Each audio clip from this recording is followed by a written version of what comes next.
સાહેબ, આ ઝાંઝરની શું સમસ્યા હતી? એટલે ઝાંઝરમાં એક નવું કનેક્શન માંગવામાં આવ્યું હતું, જે રમેશભાઈ અંબાલાલ લીંબાણીના નામથી, અને બીજા 5-6 કનેક્શન છે, 7-8 જેવા, ટોટલ 12 જેવા કનેક્શન છે. હવે એમાં જે જેજીવાય લઈ જવાની છે એને કરેલી જમીન છે, એટલા માટે હવે જેજીવાય લાઈન 4 કિલોમીટર દૂર છે, એટલે ત્યાં એમના માણસનું જોડે રાખીને સર્વે કરવામાં આવ્યું હતું.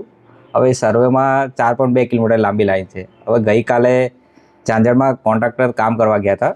હવે એમાં ખેડૂતોનો વાંધો આવ્યો છે કે લાઈન ઊભી કરવી નહીં, એમની જમીનમાં એમને એવું લાગે છે કે એમની જમીન છે એવું કહે છે, એટલે વાંધો આવ્યો છે અને એમ અરજી પણ આપી ગયા છે.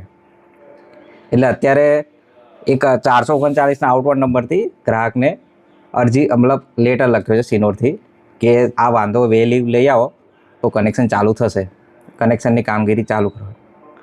અત્યારે કામની પ્રક્રિયા બંધ છે? હા, અત્યારે બંધ છે. જ્યાં સુધી વે લીવ નહીં આવે, અને આ વે લીવ લાવવાની જવાબદારી ગ્રાહકની હોય છે, એ વે લીવ લઈ આવશે એટલે કામગીરી આગળ ચાલુ કરવામાં આવશે.